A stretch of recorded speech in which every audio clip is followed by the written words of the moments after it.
Hello Anderson County, this is Councilman Brett Sanders, Vice Chair, Anderson County Council, recapping August the 2nd, 2022's council meeting. Tonight, third reading, we had a project on Long Road to close the road to heavy traffic such as tractor trailers, things of that nature. We've already voted for it twice, and tonight was the final reading. There were a couple of people here requesting and thanking council for their support.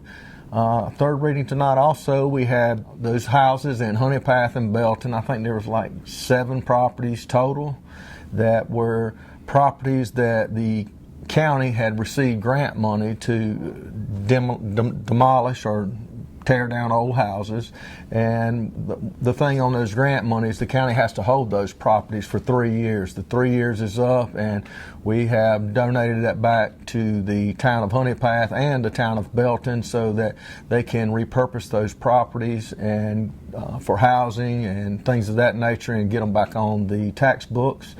And we also had tonight a rewa, a pump station in the Powdersville area that actually, I think some years back we donated or transferred it to REWA, and the paperwork for some reason wasn't ever finalized on the deed. So basically, we just went back in, and it was more of buttoning things up and getting the deed and everything transferred over to REWA, and that was on Robbins Road. The departments that the wastewater was treating is in the Powdersville area on Robbins Road, and it's the Vantage Department. So they're already being taken good care of by REWA, and we just finalized the paperwork. And tonight, second reading, we did the recodification tonight on our ordinances. And I think I heard in the last meeting it's been over 22 years. So what that's doing is any new ordinances that we pass and the penalties that go along with those ordinances, they're going to be, the ordinance book's going to be updated and republished. And I think I heard Mr. Burns say tonight that it'll go through 2021. And what'll happen, anything else will be amended hereafter. So we also had a fee in lieu agreement with, I think it was a $4 million investment on some heavy equipment from an international company that is actually helping and supplying some other companies here in Anderson County. The ones that they're working with currently already has 200 employees, so I think that'll be a good thing to help those companies, and there will be some jobs. We don't have the exact number of the jobs that's going to be created, but there will be some new jobs created in that area or in that facet. So that's a good thing. We also had 4 projects in Anderson County and a couple from Greenville on the park agreement, which basically allows a company to take advantage of any state incentives or any incentives that's out there. We have Anderson County has one, Greenville County has one, and we have like a reciprocal relationship between them. So as Greenville puts something in, Anderson County gets 1% of the tax revenue generated, and as Anderson puts things in, Greenville will receive the same. So it's good that we work hand in hand with Greenville County and have that relationship. It allows, like I said, companies and businesses to take advantage of any incentives or incentive packages that's out there, and makes Anderson County look a little more attractive to them. So that was a good thing. We also had one that I had to recuse myself on. I think it was some apartments near Arthrex, and I have a little piece of property there that kind of joins near where that's happening, so I recuse myself from that. I don't have any economic interest or value in what they're doing back there, but I do think that it will be a good project and provide some housing for some of the employees and people that's moving into Anderson until they can find housing or to purchase a house or determine where they want to be. Also on first reading tonight, we had a project called Project Triangle. It is an existing company. It was a $200 million investment, $320 350 new jobs. Like I said, it's a company that's already here. The annual payroll right now for that company is over $51 or $2 million per year.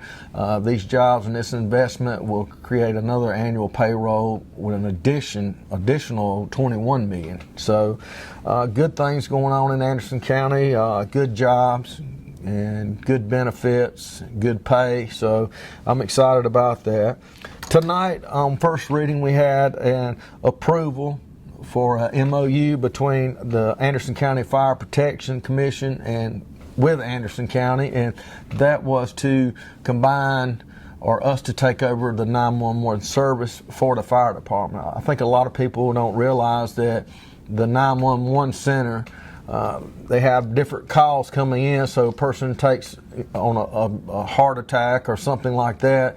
That's an EMS call versus a fire call, and there's kind of two separate entities trying to work together out there. And the Fire Commission has reached out to the county, and we're going to incorporate our 911 system under one envelope, so to speak, so that everything is unified with dispatch. So I think it'll make things a lot smoother out there. There may be a few hiccups and things in the transition period of it, but the Fire Commission, I think they said in there, was going to pay $112,000 per year for 3 years through this process and get everyone trained up, and then the county, like I said, will take over and we'll finally have a unified 911 and dispatch center. So I think that's going to be good for the citizens of Anderson County as well.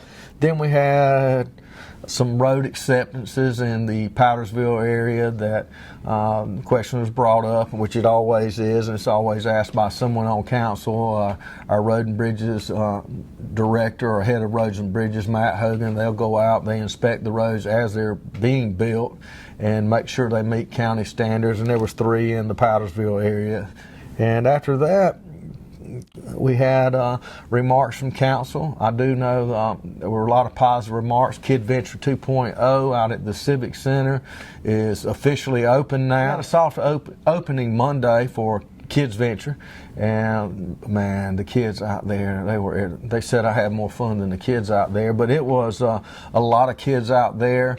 I think with more people, as people start realizing that it is open, it's going to be a blast for the kids. A lot of water features, so take your kids out there and enjoy yourself. Especially, if you've been out to the Civic Center, the grounds, the things look amazing out there. We had the World Series of Little League Baseball out there. I think they're still in town now. It started last week. What people need to understand as these things happen, all the motels in Anderson County were full. The Airbnbs were full. There were people being turned away and having to go to Georgia, Clemson, and other areas just to find suitable housing or temporary housing or a room or a restaurant. So these things bring a huge economic impact into the county, and I think it's great to see that council, the administration, they realize and put forth the effort into bringing these type things into Anderson County. I saw people from Texas, Alabama, Florida, Tennessee. I know there's some more that I've missed, but people from all over the United States were in Anderson County. So if you're at the gas station and you see someone get out with a Texas tag or a Florida tag and their kids in uniform, say hello and welcome them to Anderson. And that's pretty much all that we had on the agenda, and hope everyone has a great weekend. Stay safe and see you next time. Thank you.